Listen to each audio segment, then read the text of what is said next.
Buck fans, how y'all doing today? First things first, I always want to welcome y'all.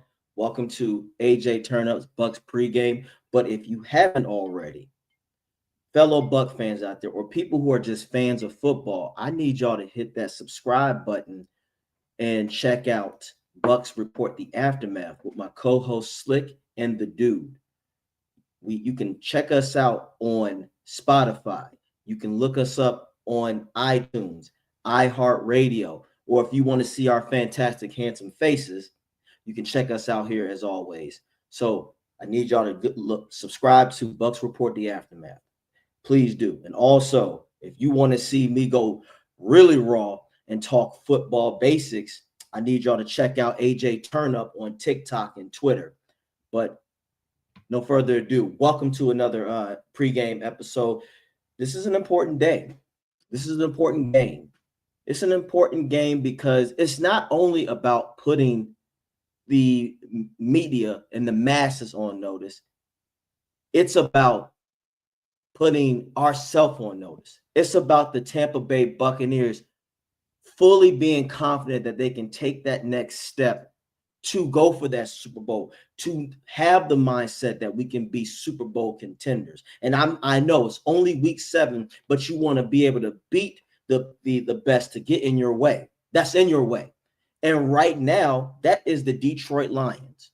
The Detroit Lions is trying to stagger our progress. The Detroit Lions want to dethrone us from being the number 1 team in the NFL. So this is an important game. It's very important. The Bucs, if you want to take yourself serious, you go out here and you kick ass, and you've done it before. The Lions are not what they were last year. The Lions are a wounded team, very wounded.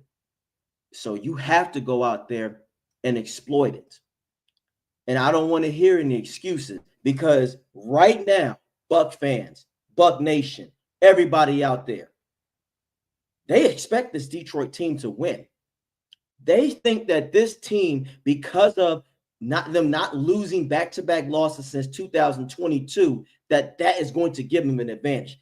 They're saying that they're going to win because they are pissed off about getting hosed in the Chiefs games, which they were. So my condolences to them on that. They got screwed.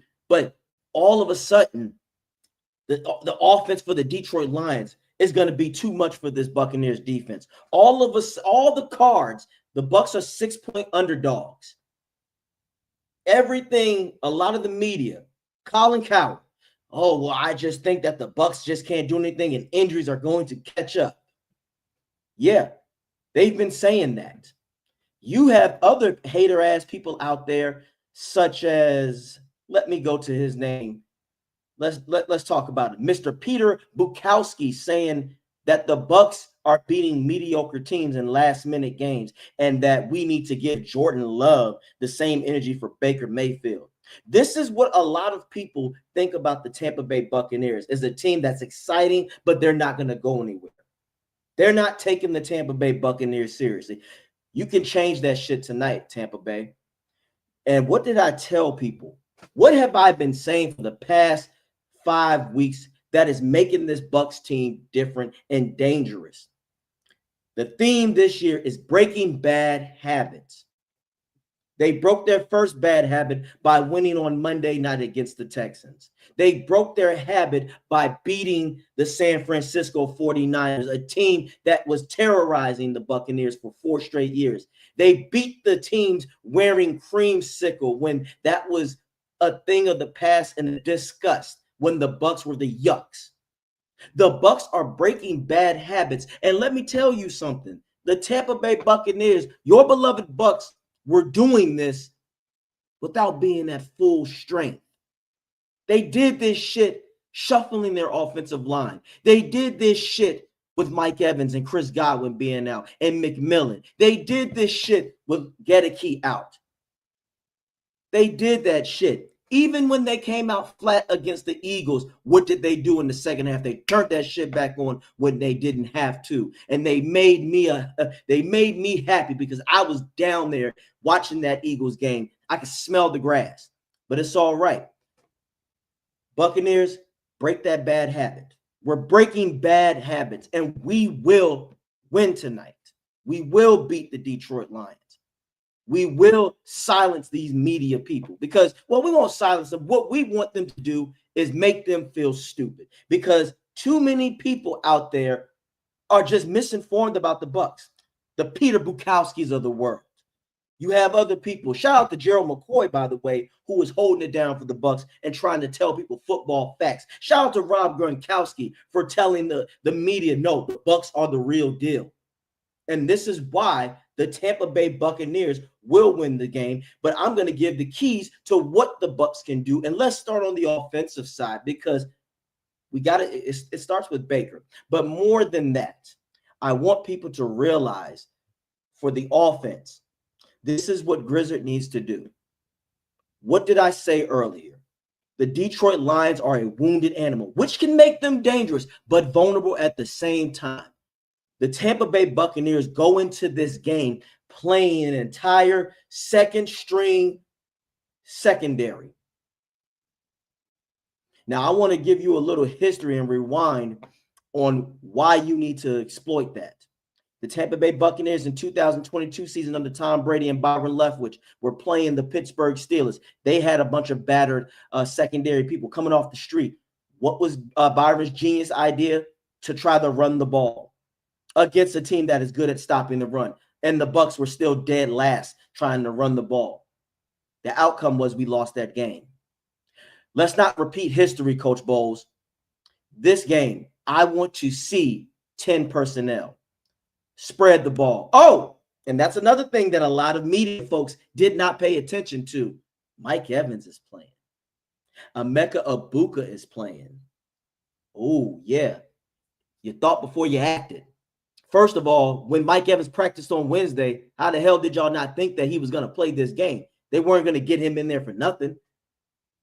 See, this is why you need to listen to Bucs Report. This is why you should talk with me, because I'm not going to just be the person out there like the media just to get shit out there fast just because. Nope, I want to take my time. And the media did not do that.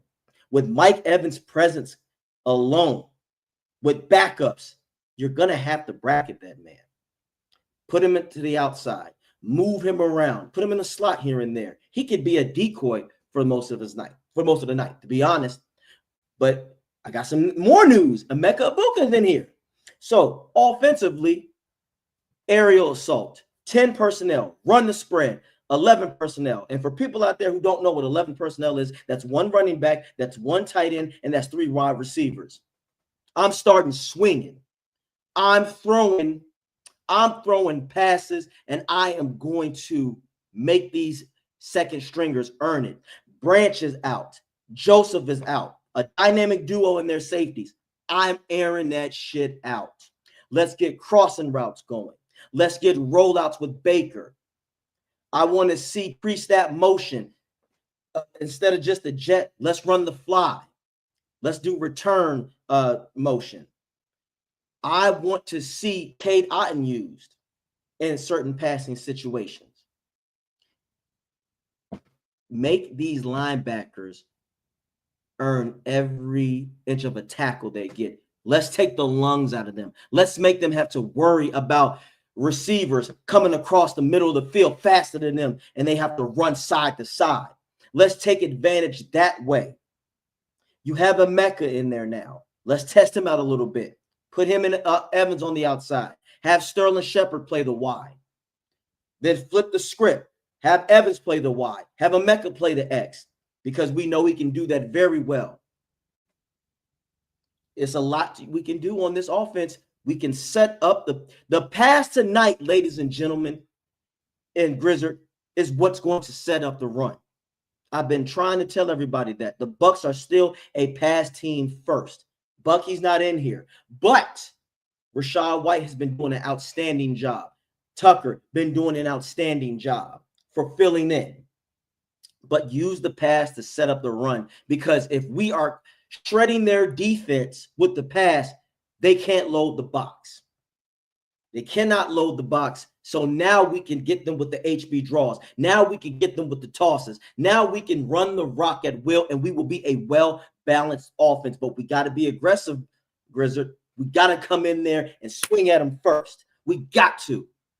Do not be predictable. Running the ball, no, that's not our thing yet. If Bucky was here, yes, but that's not our forte. You cannot do that. Don't be predictable, Grizzard. If you come out swinging, now they have to adjust. Now they have to go, oh, shit, we're not really prepared for this. And best believe, I'm getting to what y'all thinking, because a lot of casual Detroit Lions fans have been coming at me with this bullshit. And I'm going to burst your bubble, Detroit fans. Are you ready? I know who you think gonna be your savior. I know who y'all banking on to just wreak havoc. I know who y'all think is just going to be the solo hero of your team. Hutchinson. That's all I've been hearing about. The narrative. Oh, when Hutchinson played the Bucs last year, 4.5 sacks. Not failing, not telling the entire story, no context to it, that he was going up against a backup in school who really just came out of nowhere. You see, he didn't line his ass up on Wirf's side. Oh, better yet, you see when Gedeke was starting, he wasn't getting any action. He wasn't getting any penetration. Pause. We got game plans for him. First things first, Hutchinson maybe once or twice line up on Wirf's side, because Wirf will pancake his ass. I got news for you, Detroit fans. Hutchinson ain't Myles Garrett or TJ Watt yet. So calm down. Reserve your expectations. Oh, yeah, you want to put him on the side against Charlie Heck? Oh, he's dominating. We'll just run on that side. Oh, if that doesn't work, hey, we can put Cade Otton there to chip away. We can do these things.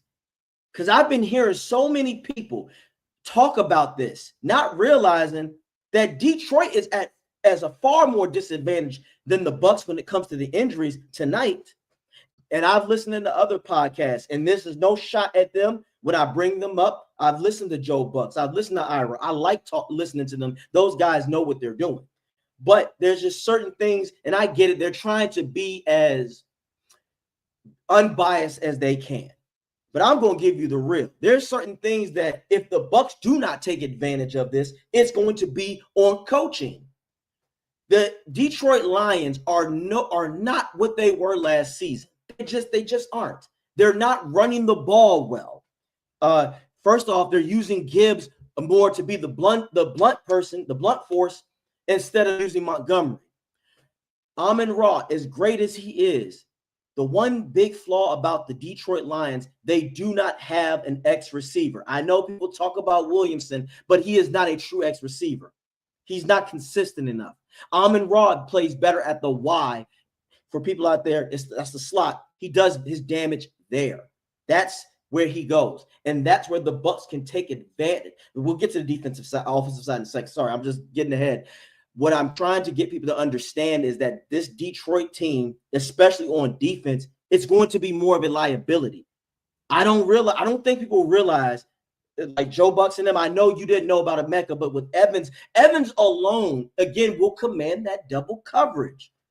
And that gives guys like Tez Johnson that can step up. That gives guys like Sterling, who was the third down guy for Baker all the time to get things done. Again, Hutchinson can be a problem, but I'm not banking on Hutchinson just dominating. I just don't see it.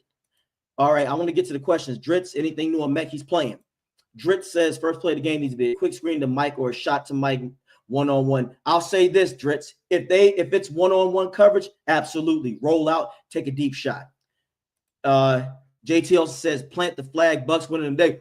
Let's go, JT Olsen. And if you guys don't know, go check out JT Olsen and look at a lot of the things that he puts out there. His articles, fucking fantastic. This is JT Olsen. This is the guy right here who prophesied and told everybody, including myself, that Gedeke was going to be a stud. I was wrong. JT, thank you for believing in that man and proving me wrong. I don't mind being wrong. No, he won't. And honestly, if he does, it's bad coaching on Detroit's side. Why set Hutch up for failure like that? Hey, look, at the end of the day, he might have to, because he might have to take Hutchinson might have to take his chances with Wirfs, because if the Bucs keep doubling him is going to be harder for him. But yes, like I keep saying, on the offensive side, live out of 11 and 10 personnel. I'm spreading the rock. I'm spreading the ball out. Baker can get shit happening. Can get it happening. And here's the funny, another thing. If they try to play zone, if Detroit tries to play zone, Baker's going to shred them apart. He's going to shred them. And here's a funny thing. Even if they think they have everyone covered, we know this. Baker can take off. So they're going to have to worry about him because he's a scrambler. He can scramble and get those yards when it's necessary. So this is why I think the Bucs it's going to be the Bucs offense that has to be the hero today. They're going to have to be, because it's inexcusable when you're playing against a bunch of backups. Make them pay. And you have Emeka and Mike Evans out there. Now, Emeka, if he even looks like he's going to tweak something, you take him out. You pull him out. The same goes for Evans. But this game, you get Evans involved early. Like Dritz said, get him involved with the short passes. Get some screens set up. Do something. Have him run a curl or a comeback. Get Sterling Shepard to run the dig routes. Get Cade Otton out there to run up the seams. Get Tez Johnson to run up the seam, or have him run a skinny post. Or get him or Sterling Shepard with shallow crossing routes. We need to truly take advantage of this weak defense. The run game will be there. Once we get the passing game on point, the run is going to be there. Again, Grizzard, you got to come out swinging, man. You have to come out with the haymakers. Do not be predictable. If you are predictable, we got to score points early on this team. That's what we need to do. Bucs, I'm going to tell you right now, and Detroit fans out there, anybody else out there watching, if the Tampa Bay Buccaneers can get up 14-0, it's curtains for the Detroit Lions, because we'll get to why the keys for the defense. You're afraid Ibuka's playing too soon? It's a possibility, but I looked at that game against the 49ers. If you look at it, it looks like they were being cautious. From the way he was walking and his body language, if you played the game or coached it or been around it, you can tell when a player is truly concerned about his body.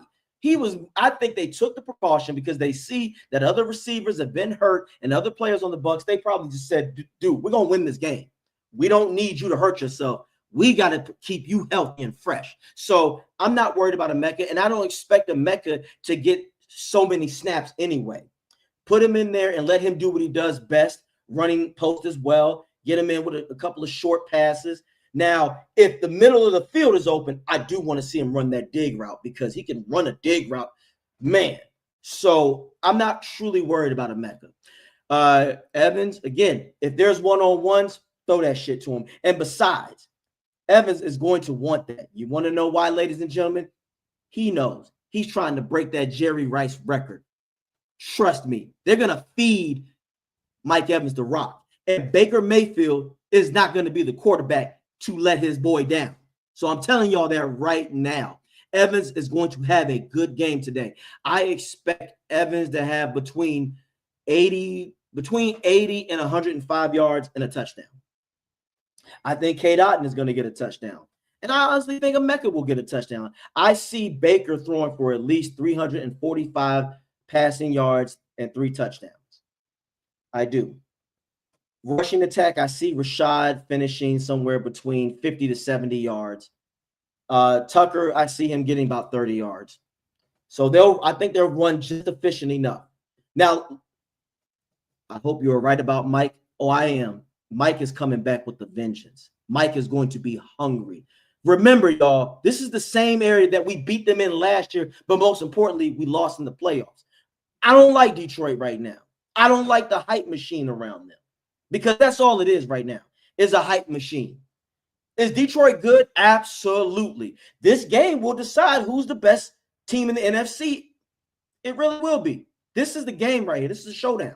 But it should be in the Bucs' favor because they're playing a bunch of backups in the secondary. Now let's get on the defensive side. Bowles, you know where I'm about to go. Everybody who knows me on here, you know where I'm about to put up. I don't want to see this shit. I don't want to see this shit. And for everybody out there who's new to the Bucs Report, which you need to check out, Bucs Report, The Aftermath, subscribe with me, my co-host Slick, and the dude. That's cushion coverage, ladies and gentlemen. As we all know, cushion coverage is a curse for us, not a blessing. We have to come out aggressive. They still have an offense that can be dangerous. Yes, the Detroit Lions offense can be dangerous. We have to neutralize the run game early. Now, I'm not truly worried about the Bucs neutralizing the run game. I think we will be able to sustain that and keep them off their toes. Keep them like, oh shit, we can't run it down these, can't run it against these guys. But the most important thing is this pass rush. Now, the interior line for the Detroit Lions is the weakness. Losing that center, because they got this new center in Graham Glasgow, and their guards are their weakness. Christian Mahogany is good, and Tate Radage is good, but we know the rock stars of this line is Penei Sewell and Taylor Decker. Those guys are the studs. But the interior, Bowles, if I were you, I'm having exotic blitzes, but I want to see shit. I honestly want to see blitzes up the A and B gap. I really do. I think Vita will do his part. I want to see Savassier because he has the speed. I want to see him one time blow up the middle because we all are very aware that Jared Goff is a statue type of quarterback and he's not going to be able to move. So let's get him uncomfortable, pull him out, make him go to the outside and to where Yaya or Hassan Reddick can step up. Now, Yaya did a fantastic job against the 49ers. I need to see that, Yaya, with 2 sacks. You did very well. Again, Yaya, we know you're a stud at stopping the run. What we need to do is see more pass rush consistency. Hassan, we're looking for the game for you to blow up. I have a feeling, though, Hassan, I got a feeling, Hassan, you're going to have a good game today. I'm sensing 2 sacks this game for you. I'm sensing Vita Vea getting the sack, and I'm sensing Jacob Parrish getting a sack and an interception. Now, here's why. Again, offensively, the Detroit Lions do not have a true X receiver, which I do think will come back to bite them. Now, of course, Williamson has speed. We know that take deep shots with him. So, Bowles, play a little bit of man early. Play some man early. Lock them up. What we want to see, Bowles, is 3 and outs. Get those 3 and outs. Don't try to always. Sometimes Bowles, it can be good, but it can also be bad. He likes to fill people out. You don't have to fill them out. You don't always have to fill a team out. Strike them, punch them in the mouth first and see how they react. Because everybody has a plan until they get hit. So on defense, play a little man coverage early. Jam those receivers, especially Amon Ra. And help you if you want to help Jacob out. Get Tyke or Antoine Winfield to bracket him. Remember, Bowles, last time that I looked at the report, Benjamin Morrison, Zion McCullum is back. So now you have Zion, Benjamin, Jacob, Jamel. You got a loaded secondary. Tyke is playing. Winfield is playing. Levante is playing. Everyone minus Cansey, you have your starting defense. There's no excuse. So I'd blitz early to see how they respond to that. Then I'd back off a little bit so blitz a little early. Play man and blitz a little early to see how he responds. And then if they look like they're trying to adjust, Bowles, disguise the defense. Don't blitz.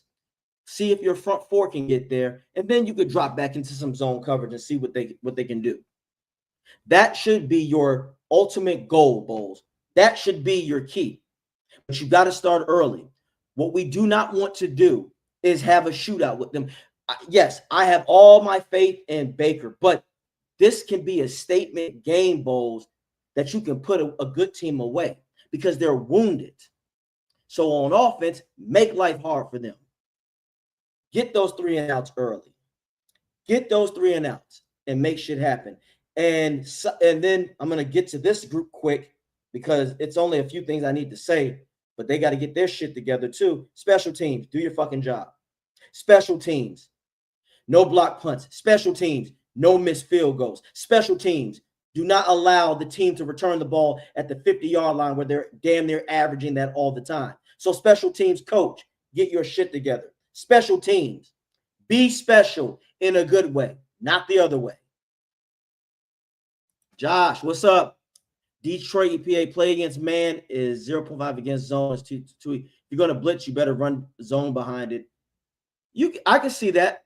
But what I want to do, I want to spook Jared Goff, because Jared Goff is not going to be able to, if you play man, remember, man is about disrupting the timing. Detroit, outside of Amon-Ra, they don't have receivers that are just going to get that kind of separation. And Benjamin Morrison is showing me something.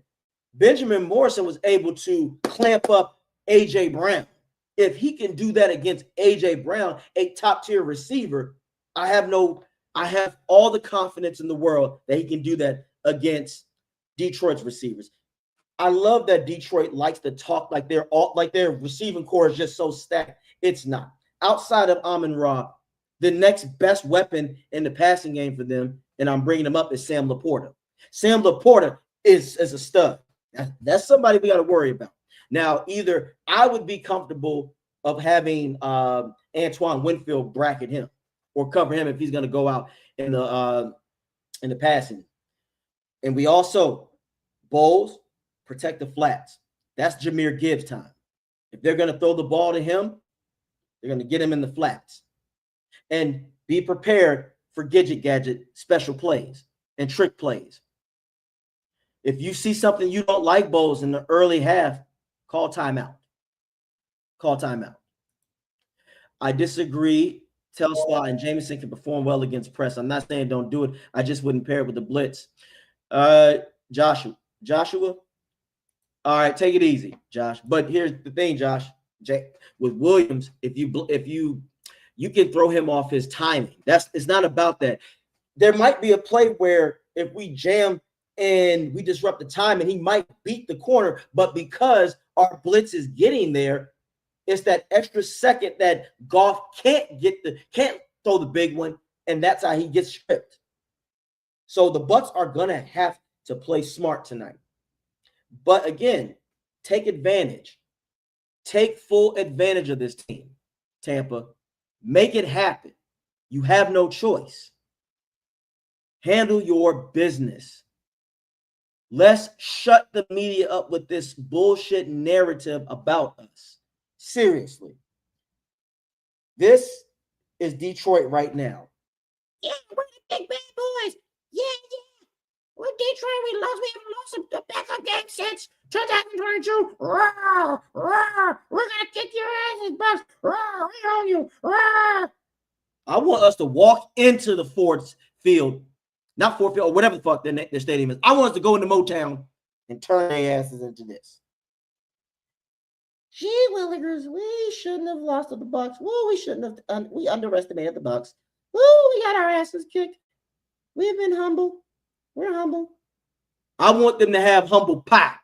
Because you know they play every fucking Thanksgiving. So I want them to think about what the Bucs did to them when they play their Thanksgiving games. Again, I want them looking like this. I want to turn them from this to this. Humble. Humble as ever. So let's go make that shit happen. Now, I'm about to get out of here. But remember, thank you all for tuning in. Check out TikTok, Twitter, my YouTube channel. It's about Bucking Time, but AJ Turn Up on TikTok. Depending on how the outcome of the game goes, I might get on live and check me out. But again, the most important thing, please subscribe to Bucs Report, the aftermath with my co-host Slick and the Dude. Catch us there. And also, you can listen to us on Spotify, iTunes, and iHeartRadio. And then, of course, like I said, if you want to see our mesmerizing faces, YouTube. So go Bucs. We're going to put belt to ass to Detroit. I'm predicting Bucs win 34, Detroit 20. I don't know what to say, really. 3 minutes till the biggest battle of our professional lives. All comes down to today. Either we heal as a team, or we're gonna crumble. Inch by inch, play by play, till we're finished. We're in hell right now, gentlemen. Believe me. And we can stay here, get the shit kicked out of us, or we can fight our way back into the light. We can climb out of hell. 1 inch at a time. Now, I can't do it for you. I'm too old. I look around, I see these young faces, and I think, I made every wrong choice a middle-aged man can make. I pissed away all my money, believe it or not. I chased off anyone who's ever loved me. And lately, I can't even stand the face I see in the mirror. You know, when you get old in life, things get taken from you. I mean, that's part of life. But you only learn that when you start losing stuff. You find out life's this game of inches. So is football. Because in either game, life or football, the margin for error is so small. I mean, 1/2 a step too late or too early, and you don't quite make it. 1/2 second too slow, too fast, you don't quite catch it. The inches we need are everywhere around us. They're in every break of the game, every minute, every second.